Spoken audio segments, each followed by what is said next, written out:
visite doctorant, c'est des échanges. C'est toujours très agréable de découvrir l'éventail qui est très large, les travaux qui sont menés. Bonjour à tous, donc moi je m'appelle Clara Jiménez et je vais vous présenter mon travail de thèse que je réalise sous la direction de Denis Brouillet.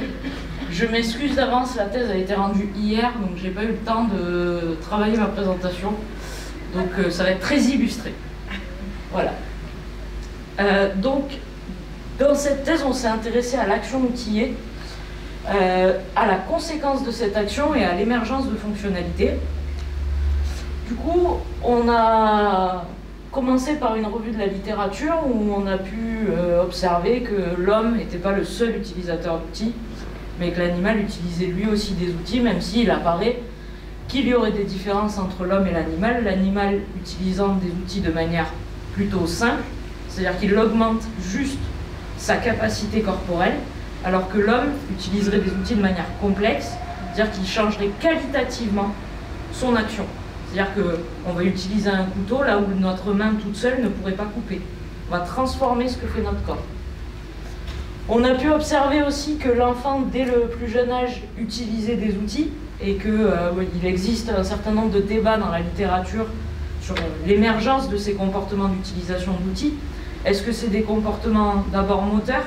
Est-ce que le bébé, quand il fait ce genre de mouvement, est-ce qu'il commence à apprendre à percuter, à utiliser un marteau? Ou est-ce qu'il faut attendre qu'il ait conscience de la fonction des objets pour qu'on puisse considérer qu'il est un utilisateur d'outils? Et enfin, j'ai mis comme illustration le livre de François Ozurac parce que c'est un des premiers à le pointer aussi fortement dans la littérature, en tout cas récente. C'est que finalement, les sciences humaines et les sciences sociales, elles se sont assez peu préoccupées de technique et que la technique, ça reste quand même un sujet un peu mineur, quelque chose qui impliquerait juste du mouvement et de l'action, qui serait pas très intellectuel et pas très utile. Ensuite, dans une deuxième partie, on s'est intéressé à ce qui se passe quand on utilise des outils. Et en lisant les travaux sur l'apraxie, que je maîtrise très très mal, donc je vous prie de ne pas me poser de questions sur l'apraxie et les bases neurocognitives de l'apraxie, et en travaillant sur l'impact des effets de l'action réalisée avec un outil, on a mis en évidence que, en fait, il y avait un gros débat dans la littérature entre une approche qui considère que utiliser des outils, c'est essentiellement réaliser un comportement moteur et percevoir des effets sur son propre corps, et une approche qui va considérer qu'utiliser des outils, c'est quand même plutôt basé sur le raisonnement cognitif, que ça va impliquer un certain nombre de mécanismes cognitifs, et que le but, ça va être de modifier son environnement, et du coup, c'est les effets sur l'environnement qui vont être majeurs. Enfin, on a tenté de définir deux concepts qui sont quand même très présents dans la littérature. La notion d'affordance, qu'on a déjà un peu évoqué aujourd'hui, avec le grand débat théorique de l'affordance entre ceux qui considèrent que les affordances, elles proviennent de l'environnement et qu'elles sont complétées par les capacités corporelles de l'individu, et une approche qui va considérer qu'elles émergent vraiment de l'interaction entre les deux. Et on a cherché la définition de la fonction, puisque quand on utilise un outil, on l'utilise pour une bonne raison. Et donc, qu'est-ce qui fait qu'à un moment, un marteau est un marteau et pas autre chose? Et pour ça, il y a le modèle HYPE de Barsalou, Chéniaud et Sloman, qui propose que la fonction, ça soit sous-tendu par 4 phénomènes: l'histoire de l'objet, l'intention, la perspective intentionnelle de l'individu qui va utiliser cet outil. J'ai un doute sur le P là, tout à coup, du coup. Et en tout cas, le dernier, c'est l'événement et donc l'anticipation du résultat. Cette notion de fonction, en soi, elle n'était pas essentielle à notre travail, mais elle était intéressante pour la notion de fixité fonctionnelle, où en fait, il y a un certain nombre de travaux qui ont montré que dès que l'enfant il acquiert la notion de fonction, il sait à quoi un objet sert, il a du mal à utiliser ce même outil pour faire autre chose que ce pourquoi il est prévu. Donc en fait, les travaux, ce qu'ils mettent en avant, c'est que l'intention qu'il y avait au moment de la création de cet outil, l'intention du créateur, ce que Chéniaud appelle l'intention du créateur, c'est majeur lorsqu'on utilise un outil, et c'est là-dessus qu'on va se baser.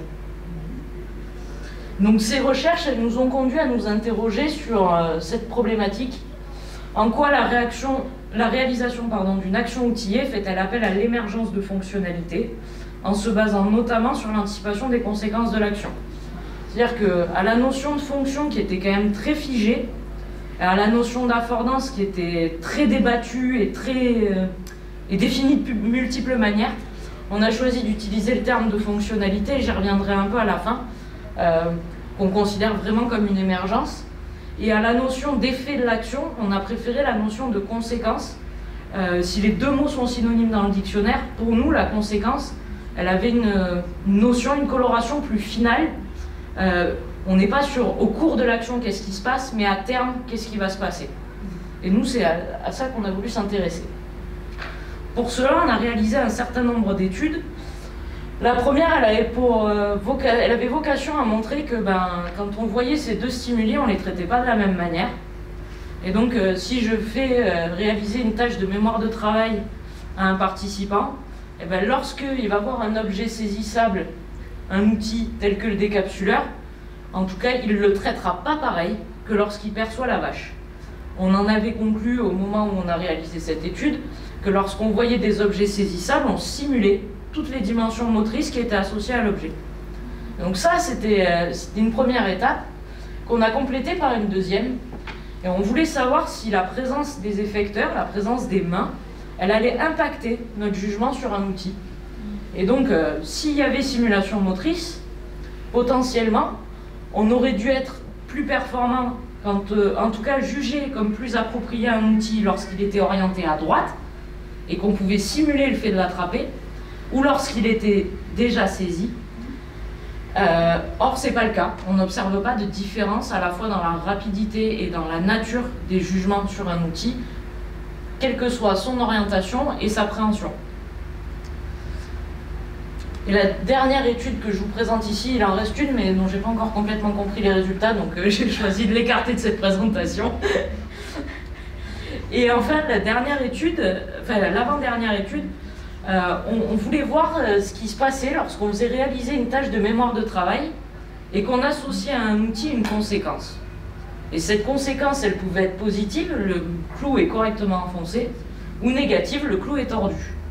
L'objet, l'outil qui était associé à cette conséquence, ça pouvait être l'outil habituel, le marteau, et je ne sais pas pourquoi il y a un casse-noix. Normalement, c'est une clé à molette, mais c'est pas grave, c'est pareil. L'exemple est le même, c'est-à-dire ce n'est pas l'objet habituel, mais il peut nous permettre d'atteindre la conséquence.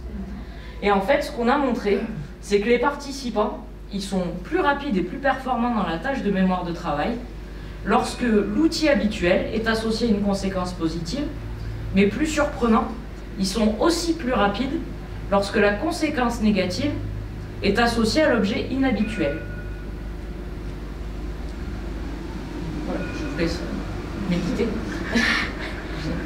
Et je voulais faire un petit focus aujourd'hui sur la dernière étude de la thèse, qui pourtant a été une des premières que nous avons réalisées, et où on a voulu cette fois-ci s'intéresser non pas à une tâche cognitive particulière, mais plutôt à ce que ces conséquences, elles allaient pouvoir générer sur mes jugements.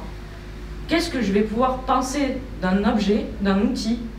Est-ce que ça va être modulé par la conséquence perçue de l'action avec cet outil ou pas?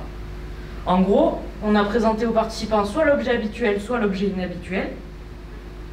Et la conséquence, elle pouvait être positive, négative, la noix est complètement éclatée, ou pas de conséquence.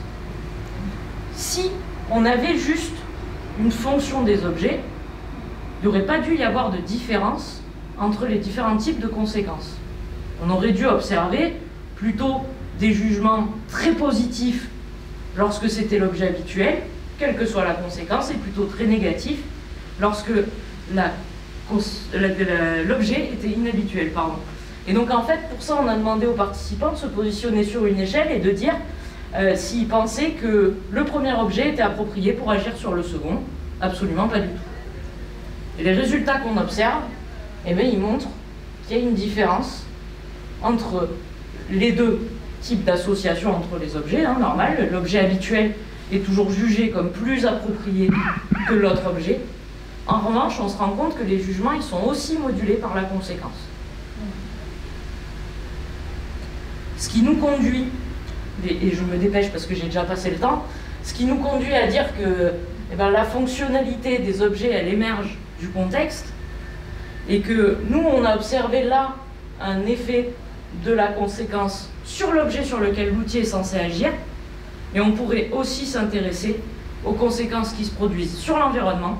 Est-ce que j'utilise le même outil si j'ai une vitre derrière moi ou pas, et que je risque de la casser? Et est-ce que je vais utiliser le même outil si je risque de me blesser ou si j'ai déjà la main blessée? Autrement dit, on pourrait s'intéresser aussi aux conséquences qui se produisent sur l'environnement et sur notre propre corps. Et je finis très vite, je zappe pas ça parce que c'est hyper important. L'idée qu'on défend sur la fin de cette thèse, c'est que l'homme a constamment fait émerger des nouvelles fonctionnalités dans son environnement et que nous avons façonné le monde à notre image, on a créé des bâtiments, des salles de réunion, etc.